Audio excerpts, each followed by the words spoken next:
Feels like something's gonna go wrong. I just, come on, touch wood. Oh my gosh!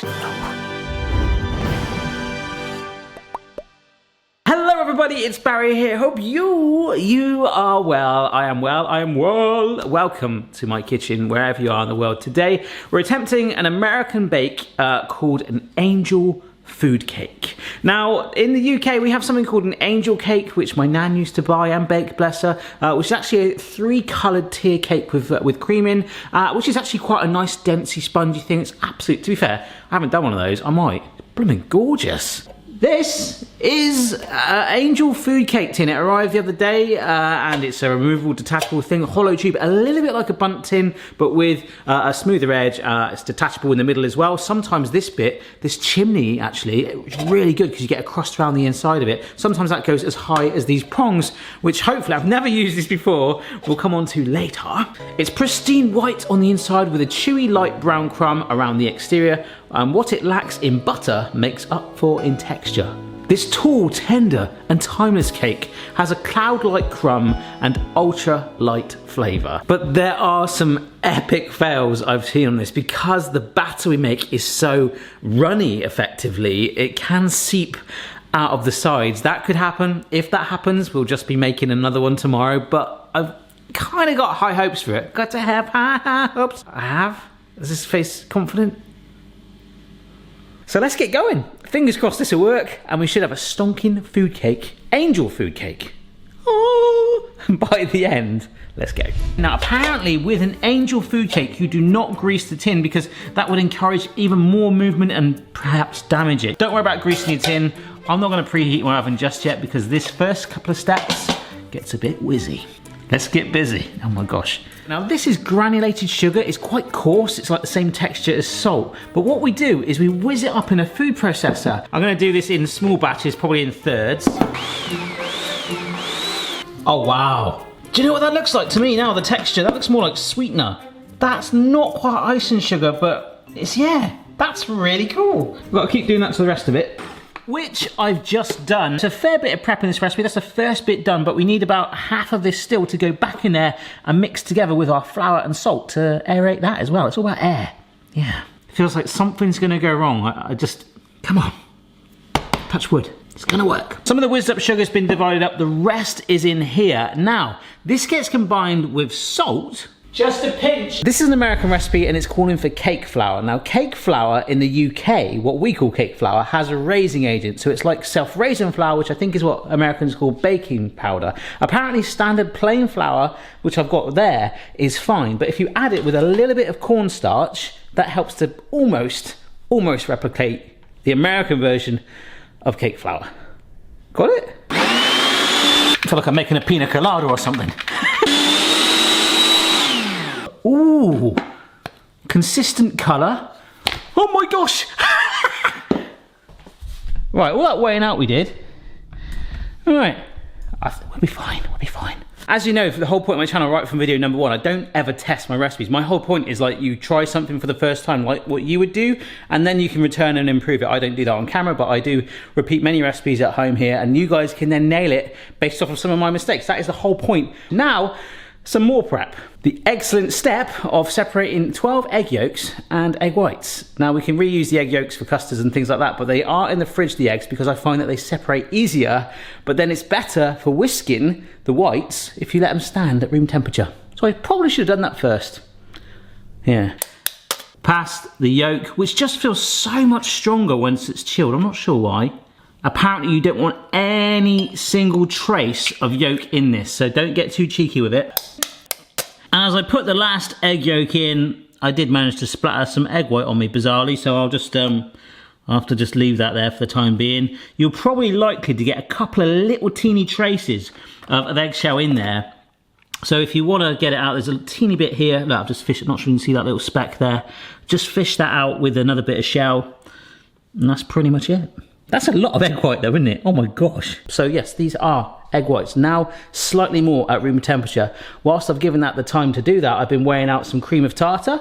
So this is something I've used before in scones and meringues. So it's kind of like acidity powder. It kind of gives it a little bit of rise and stuff. So pretty cool. In fact, this whole thing with the egg whites, is this not like an egg white cake. And this is some orange extract. I was going to use vanilla, and there's a pot that we bought about 3 weeks ago, and it's fine, we've been using it. Poured it out, and there was like these lumps in it. I'm thinking, what? Right, so I'm going to use a metal bowl. I was reading somewhere it might be a complete lie. I'm not sure that the actual metal bowls do whisk things better. So make sure it's nice and clean. We'll add the egg whites in. Hey, it's a whisk worth taking, isn't it? Yeah, we went there. Get the cream of tartar in straight away with it as well. Apparently, first of all, we just whisk this for about a minute until it just goes foamy. So low speed. All right, I'd say that's foamy. So this is the sugar-only mixture that I set aside earlier. What we do is we keep whisking, but slowly add that in.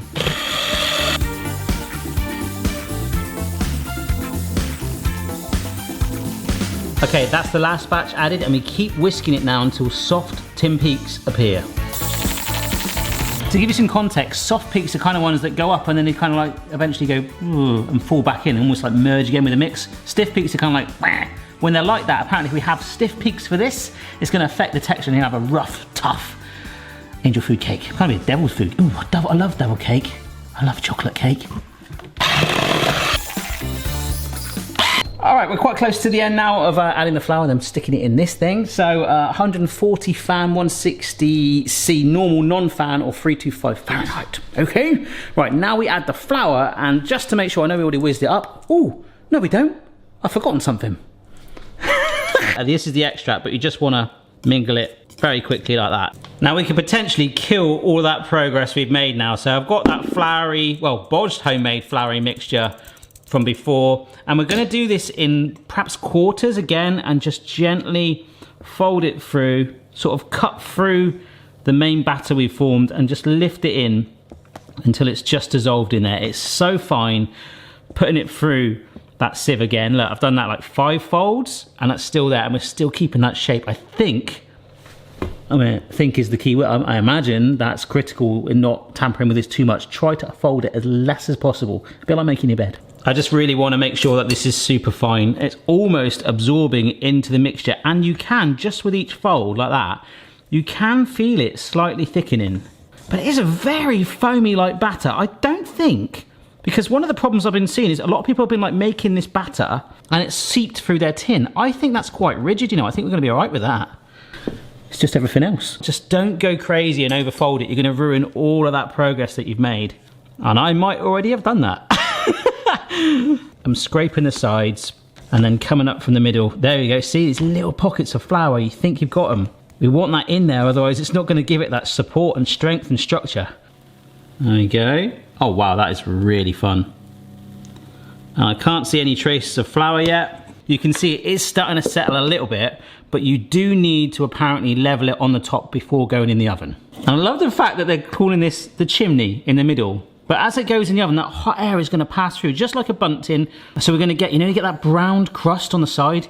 You're going to get that on the inner part too. And I'm going to fill that inner part with some fruit if this works. And I'm feeling very confident now. It's not seeping out. That was one of my biggest worries. So let's bake away. I'm really, fingers crossed, come on. All right, dogs? They're looking at it going, what? Here we go. These prongs make it look like some sort of kind of crazy spaceship, but that is a low heat temperature oven, and it's just going to bake in there. No matter what you do, apparently, even if you're intrigued by it, which is a very Barry thing to do. I'm always like, oh, what was it? It might have been a pavlova years ago, and I was like, oh, I've got to have a quick look. Don't do it. It says to bake it for a minimum of half an hour. So it says even before that, don't even contemplate opening the oven no matter how concerned you are. So at half an hour, maybe I'll do that, or maybe I'll feel confident. I have no idea. But I'm not sure. Let's see what happens, and I'll see you in about half an hour. You'll know it's done just like a normal cake when a skewer goes in, comes out clean, and apparently turning it around is good to do for even baking. But to be fair, for me, it's actually quite level right now. I'm quite happy with that. I don't really want to touch it, and we could have to push it all the way up to 45 minutes of baking, but I'm not opening it. I'm being determined here from other people's suggestions. 30 minutes, all right? All right, so I've actually been fairly confident with this. I didn't turn it at all, and I looked when it was half an hour. We've got some cracking on the top, which seems to be common, and I love that because it's exposed a bit of the sponge, and I could see that it didn't look quite ready. So I've pushed it to 40 minutes, and I'm gonna test it now with my skewer. Oh, it feels so light. Ooh, let's have a little test then. straight through. That is so delicate. It's come out clean. I feel like I want to push the colour a little bit. It's gone browner one end than the other. I could push it so it's a little bit browner, but that is cooked through. I don't really want to, risk that kind of thing of overcooking it. So it's the sides and also the chimney bit in the middle that should give it a slightly brown edge on the back. But if not, and it's done and it's more delicate like that, I don't really mind. What I'm going to do, I've got this fear that it's going to fall out when I turn it. I've got a chopping board here, but I'm putting a tea towel down on top. That is just so, like, it feels like there's nothing in the tin. So we turn this upside down. And that is it. That is the purpose of those legs, or like I say, sometimes you get without the legs, it's just a longer chimney in the middle that will just support it. It's not falling out and all that air is getting under there anyway. Kind of like what a wire rack would do anyway. And this is a loose bottom bit, so we should be okay. I've got to wait up to 3 hours for it to cool. I'm going to walk the dogs and put up my Korean street toast video. I've got to do the thumbnail and literally put that up whilst this is doing, it just looks like a space shuttle. So let's give it the time it deserves. And hopefully have an amazing cake. I don't know. What's going on, you know? Is it gonna, I don't know, is it gonna fall out? That's a clear gap there. Crazy. See, here's the thing. I just got back from walking the dogs. Woo! It's windy out there, right, Ames? Yeah, I've come home. That tin is now stone cold. What's the difference now between leaving that? That's been an hour, right?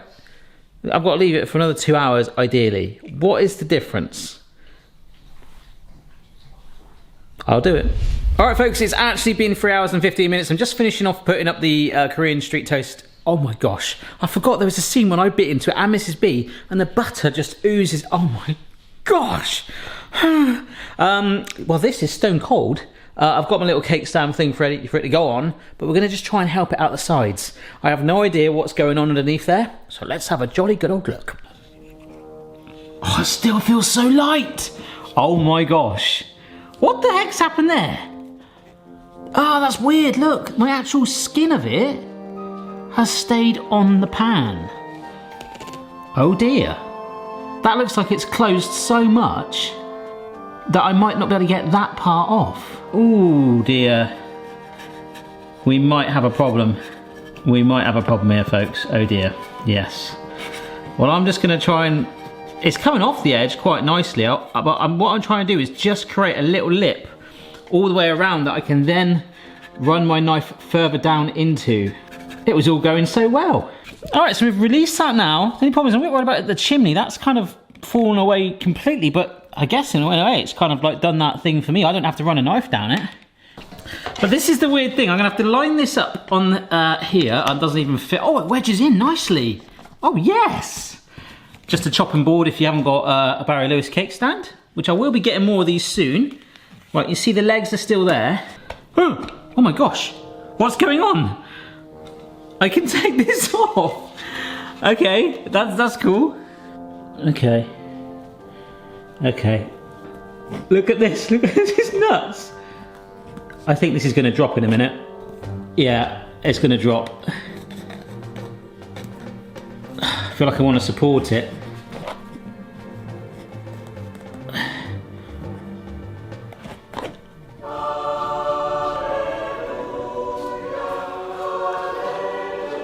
Yes!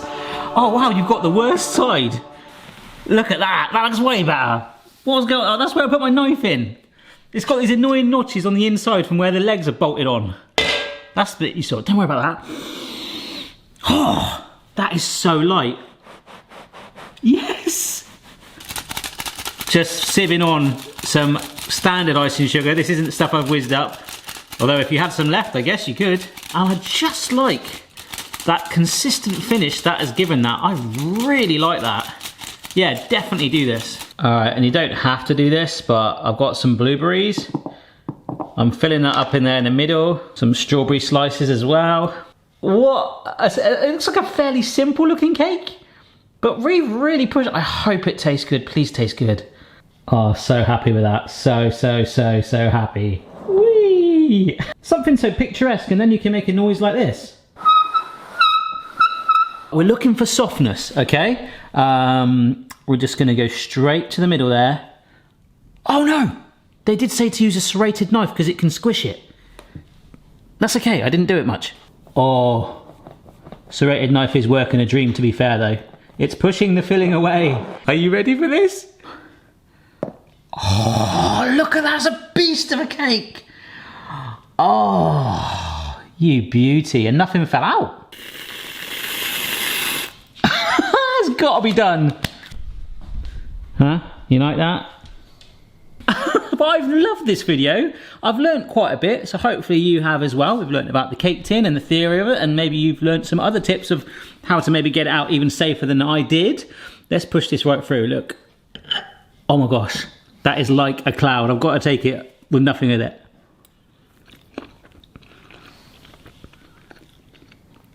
That is amazing.